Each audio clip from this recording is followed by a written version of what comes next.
early this morning to 4 p.m. Central.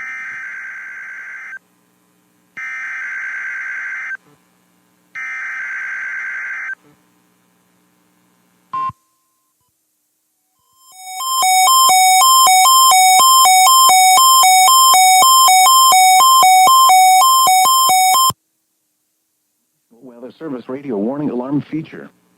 Reception of this broadcast and the warning alarm will vary at any given location.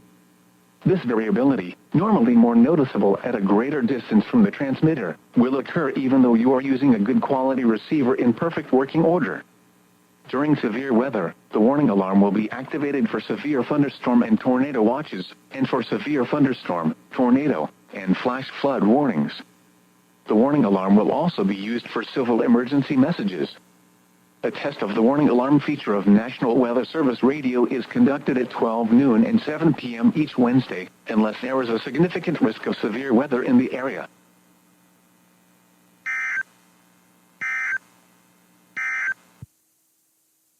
Advisory remains in effect.